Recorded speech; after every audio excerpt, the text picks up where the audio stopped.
tetapi berdasarkan kualitas ya, hal ini merujuk pada ayat Al-Quran di dalam surat Al-Hujurat ayat 13. Oke.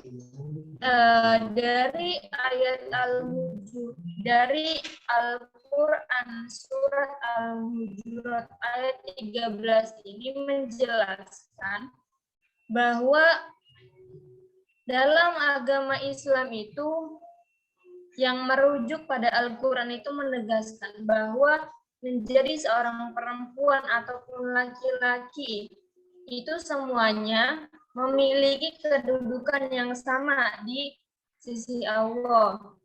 Di mata Allah itu memiliki kedudukan yang sama. Artinya tidak kemudian yang menjadi seorang perempuan itu harus perempuan.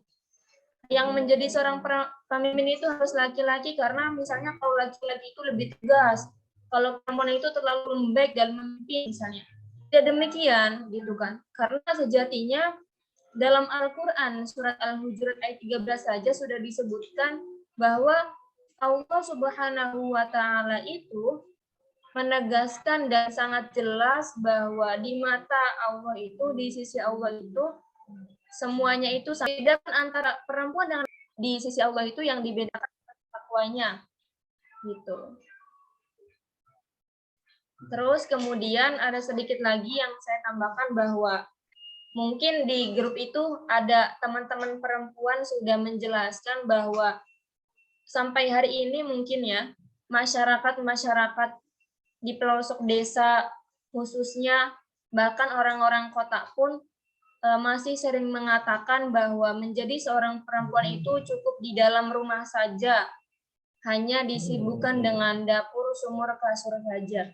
Tapi dari perkataan-perkataan tersebut, gitu kan, bagaimana kita semua sebagai kaum perempuan, bahkan seorang laki-laki juga yang memang sudah paham betul terkait materi-materi persoalan kedudukan laki-laki dengan perempuan, bagaimana caranya bisa menjelaskan secara dasar terlebih dahulu dan bisa membuktikan khususnya kaum perempuan kepada orang tuanya terlebih dahulu misalnya, ya khususnya ya, karena kalau kemudian kita langsung, ya tidak seperti itu Bu Pak pemahamannya gitu kan tidak bisa seperti itu kita jelaskan kepada masyarakat sekitar atau orang tua terlebih dahulu, kita kasih pemahaman dasar terlebih dahulu misalnya, lalu kemudian dari pemahaman dasar baru kita buktikan kepada orang tua bahwa Bu Pak saya menjadi seorang perempuan itu tidak kemudian sibuk di dalam rumah saja, karena saya sibuk di luar pun bisa menjunjung tinggi martabat orang tua juga, bisa hanya membuktikan bahwa anak perempuan ibu sama bapak ini tidak harus kemudian bekerja di dalam rumah saja gitu. Bahwa saya juga seorang perempuan itu Bapak bisa memimpin suatu organisasi misalnya, bisa menghidupkan diskusi-diskusi di dalam kampus misalnya seperti itu. Ya. Jadi kalau persoalan-persoalan dapur sumur kasur itu memang sudah kadang bisa dikatakan sudah tradisi. Sudah tradisi yang orang-orang desa katakan. Tapi bagaimana caranya kita semua sama-sama, baik itu laki-laki atau perempuan, bisa sama-sama memberi pemahaman dasar secara perlahan dan membuktikan bahwa menjadi seorang perempuan itu tidak demikian. Mungkin itu saja yang bisa saya sampaikan, karena kalau saya berbicara terlalu panjang, mungkin teman-teman semua juga sudah paham betul bagaimana bagaimana sih kedudukan laki-laki dengan perempuan, atau misalnya materi-materi gendernya itu mungkin teman-teman semua sudah lebih paham daripada saya, karena saya orang biasa yang dimana di sini kita sama-sama belajar. Mungkin itu saja yang bisa saya sampaikan. Wallahul muwaffiq ila aqwamit thoriq. Assalamualaikum warahmatullahi wabarakatuh. Waalaikumsalam warahmatullahi wabarakatuh. Iya, terima kasih Mbak. Untuk sesi selanjutnya kita adakan sesi tanya jawab. Silakan buat teman-teman yang mau bertanya bisa tulis di kolom chat ya.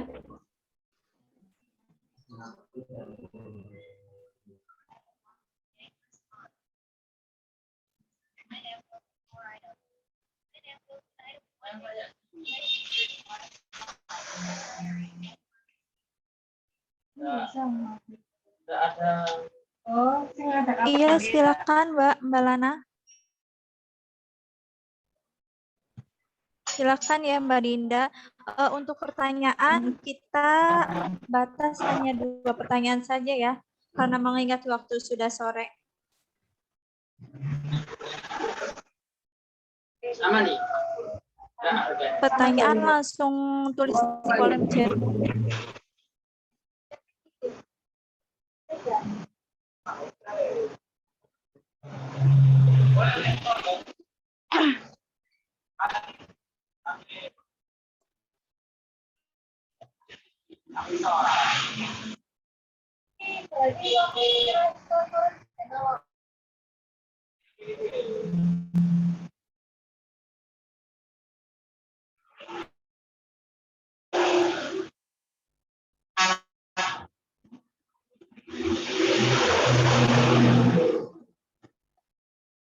Baik, Mbak Lana, pertanyaan pemimpin. Gimana Mbak? Tadi pertanyaannya? Pertanyaan dari Mbak Lana, Mbak. Oh maaf, Mas. Saya lagi katanya. Katanya tadi apa? Apa level tertinggi seorang pemimpin, Mbak? Pertanyaan dari Mas. Oke, bisa langsung dijawab ya Mbak ya? Kan, Mbak? Oke, terima kasih. Tadi yang bertanya atas nama siapa Mas? Puan ya? Di atas nama Mas Lana. Mas Lana. Oke, terima kasih Mas. Sudah bertanya gitu kan terkait apa sih gitu kan level tertinggi daripada seorang pemimpin. Ya, level tertinggi daripada seorang pemimpin itu adalah membentuk atau menciptakan yang namanya regenerasi. Karena sejatinya kalau tidak adanya regenerasi tidak akan sukseslah kita menjadi seorang pemimpin atau apa ya, tidak akan goal lah gitu dalam menjadi seorang pemimpin. Itu sih mungkin mencetak regenerasi. Karena kan kalau kita menjadi seorang pemimpin ke depannya tidak akan menciptakan regenerasi atau tidak akan adanya regenerasi, maka ya ke depannya gitu kan organisasinya atau komunitas dan yang lainnya. Jadi ya harus mencetak adanya regenerasi lah. Mungkin itu sih Mas jawabannya. Barangkali teman-teman yang lain juga mempunyai masukan atau saran juga ya bisa menjawab atau bisa menambahkan gitu ya. Jadi tidak diserahkan sama saya aja gitu ya, bareng-bareng diskusi seperti itu. Terima kasih. Oke, Mbak Ulfa, sama-sama Mbak Ulfa, makasih. Ada pertanyaan dari Mbak Dinda, Mbak. Ya. Bagaimanakah mematahkan stigma yang berasal dari dogma agama bahwasanya perempuan tidak dapat menjadi pemimpin? Kenapa Silakan, Mbak diulangi? Bagaimanakah mematahkan stigma yang berasal dari dogma agama bahwasanya perempuan tidak dapat menjadi pemimpin? Oh iya. Oke. Dari pertanyaannya Mbak siapa tadi Mbak? Mbak Dinda. Mbak Dinda. Ya. Mematahkan dogma agama ya. Mematahkan dogma agama bahwa seorang perempuan itu tidak bisa menjadi seorang pemimpin. Yes, betul Mbak. Ya tinggal kita oke, saya jawab. Terima kasih Mbak atas pertanyaannya. Tinggal bagaimana kita bisa membuktikan saja sih seperti seharusnya ya. Jadi kalau ada persoalan atau dogma agama yang menyebutkan bahwa kita seorang perempuan itu tidak bisa menjadi seorang pemimpin, sebenarnya gitu kan juga masih banyak sekali yang menjelaskan bahwa seorang perempuan itu bisa menjadi seorang pemimpin, artinya tidak harus laki-laki. Nanti kita bisa bedah lagi, kita sama-sama cari tafsir lagi di Al-Quran yang membahas terkait pemimpin itu tidak harus laki-laki. Itu yang pertama, kita harus bisa membedah lagi di Al-Quran, tafsir-tafsir Al-Quran kita buka-buka lagi, kita cari lagi sama-sama. Karena kan biasanya kalau teman-teman atau pemateri yang lain menjelaskan terkait pemimpin perempuan itu biasanya berpatok kepada Al-Quran surat An-Nisa.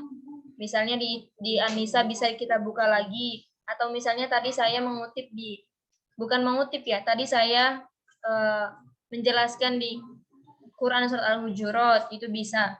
Tapi kadangkala walaupun sudah dikaitkan dengan Al-Quran, dengan hadisnya pun juga, kadangkala masih ada saja yang mengatakan seperti demikian. Jadi tinggal bagaimana saja kita bisa membuktikannya. Ya buktinya saja banyak perempuan yang menjadi seorang pemimpin dan kemudian tidak nyeleneh gitu kan. Kemudian bisa sukses gitu kan. Ya terus mau bagaimana lagi kan seperti itu. Mungkin itu saja. Ya, sama-sama Mbak. Baik Mbak Ulfa, makasih. Mohon maaf Mbak Ulfa, ada satu pertanyaan lagi, tetapi via mic Mbak. Gitu. Silakan Mbak. Silakan yang mau bertanya. Tadi dulu pertanyaan. Ini jadinya 3 pertanyaan.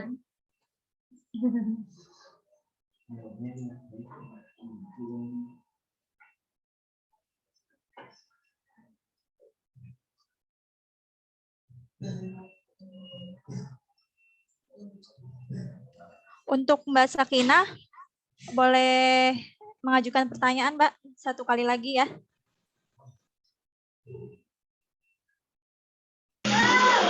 Baik, terima kasih Mbak. Perkenalkan nama saya Sakinah, saya dari DCI PPNU Pasuruan. Sebenarnya saya mau bertanya, kan di sini temanya terkait dengan perempuan dan kepemimpinan. Kadang kita tahu kalau misalnya perempuan selalu dianggap bahwasanya kaum kelas 2, di mana perempuan nggak bisa menjadi seorang pemimpin, di mana mereka selalu direndahkan. Nah, gimana sih cara untuk memberikan stigma pada, dan juga itu juga terjadi pada rekan kita sendiri yang laki-laki, bahwasanya menganggap kalau perempuan itu nggak bisa menjadi seorang pemimpinnya laki-laki. Stigma itulah kan, kita kalau harus merubah stigma dari masyarakat, kita harus bisa merubah stigma itu ke lingkungan kita sendiri gitu. Mungkin itu aja sih, gimana nih caranya kita merubah pola pikirnya dari teman kita sendiri, kan agak susah. Nah, cara untuk mengubah pola pikir dari teman kita sendiri, kalau misal perempuan itu juga bisa. Itu aja sih, cukup dari saya. Terima kasih.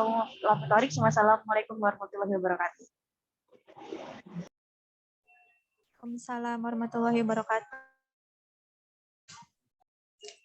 Oke, terima kasih Mbak. Dari IPPNU Pasuruan ya Mbak. Salam kenal Mbak dari Indramayu.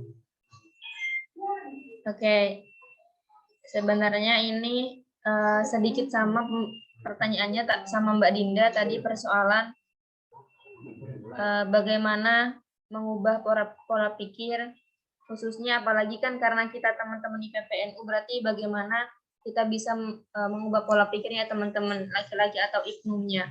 Bagaimana caranya kita seorang pemimpin bisa, perempuan itu bisa memimpin laki-laki misalnya. Kalau kita dikaitkan dengan IPNU dengan IPPNU ya Mbak ya, itu kita bisa buktikan dengan, kadangkala kan kita itu kan IPNU dengan IPPNU itu kan sering berkegiatan bareng gitu kan, bekerja sama dalam berkegiatan. Tinggal bagaimana caranya teman-teman perempuan atau teman-teman IPPNU itu bisa membackup dari segi panitia terlebih dahulu dalam berkegiatan kerjasama, di mana teman-teman IPPNU bagaimana caranya bisa kita taruh di bagian strategis ataupun ketuanya. Kadang-kala kan kalau berkegiatan kerjasama itu yang didahulukan menjadi ketua itu kan teman-teman IPNU-nya. Tapi dari sini kita bisa juga langsung menerapkan atau mempraktekkan, kita posisikan teman-teman IPPNU di bagian strategis, di bagian ketua pelaksananya kah? Ya pokoknya kita taruh di bagian strategis. Itu bisa juga membuktikan bahwa ya perempuan itu bisa memimpin laki-laki, itu bisa dalam hal berkegiatan gitu ya. Tapi kalau dalam hal mengubah pola pikir, kadangkala teman-teman IPNU juga kalau sudah dikasihkan pengertian itu tetap sih ikut saja kok dengan IPNU gitu kan, baik berkegiatan ataupun yang lainnya. Kalau di saya itu di Indramayu itu Mbak, saya pernah mengadakan kegiatan sekolah JPNU yang mengadakan sekolah gender. Pesertanya itu kita IPNU-nya juga di situ, kita bisa mengasihkan pemahaman perlahan terhadap teman-teman IPNU. Dari situ juga mungkin ada sebagian teman-teman IPNU, teman-teman laki-laki yang sudah mengubah pola pikirnya bahwa oh iya ternyata perempuan juga bisa menjadi seorang pemimpin, bahwa kedudukannya laki-laki dengan perempuan itu seperti ini, seperti ini, seperti ini.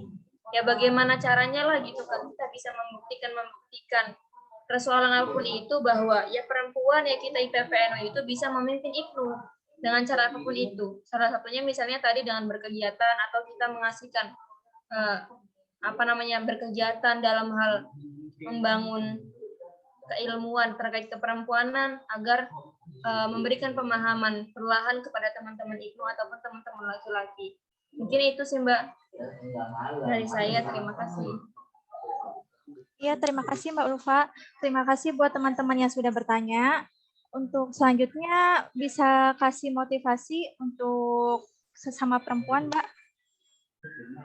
Motivasi ya Mbak. Oke. Mungkin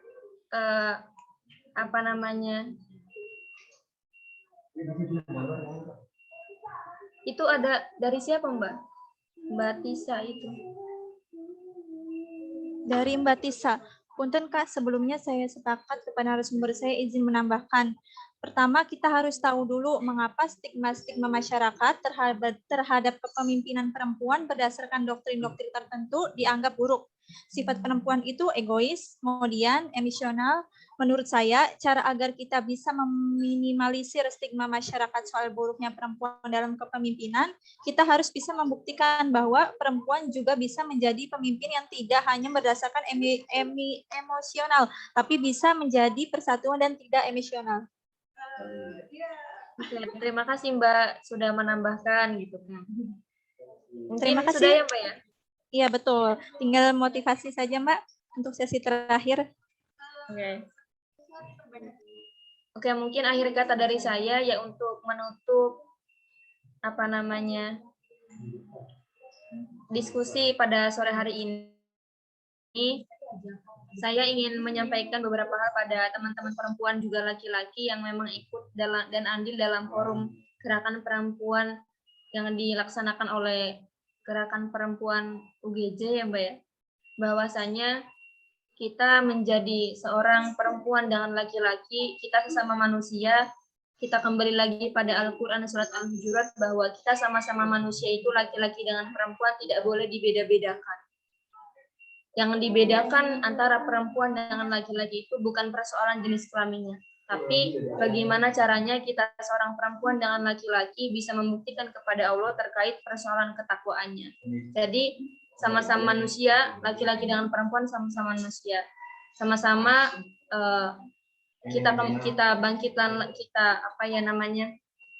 kembalikan lagi pada Allah bahwa ketakwaan kita yang harus kita gapai bersama, yang harus kita perempuan dengan laki-laki itu berbicara bersaing ya dalam ketakwaannya gitu kan. Karena kalau di hadapan Allah, kalau di sisi Allah yang dilihat di antara laki-laki dengan seorang perempuan sendiri adalah ketakwaannya. Mungkin itu saja sih Mbak. Terima kasih. Terima kasih Mbak Ulfa, semoga bermanfaat ya ilmunya buat kita. Untuk selanjutnya sesi penutup kita adakan foto bersama. Untuk teman-teman semua boleh on cam kamera.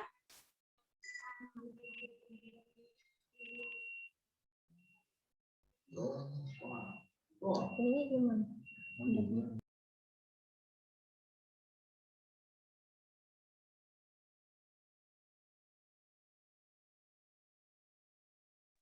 Teman-teman boleh on cam dulu.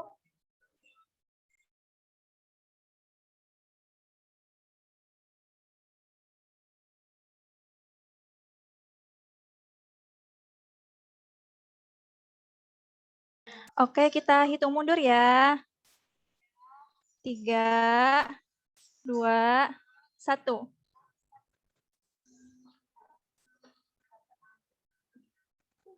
Udah? Udah.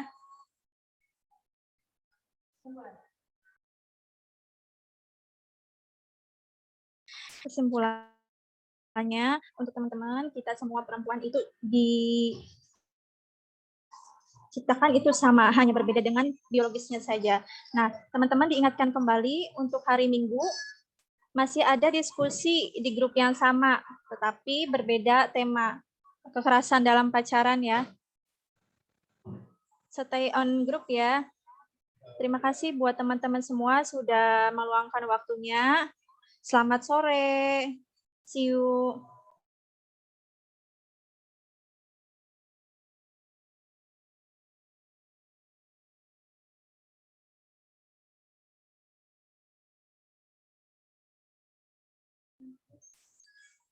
Jangan lupa ikutin terus grupnya.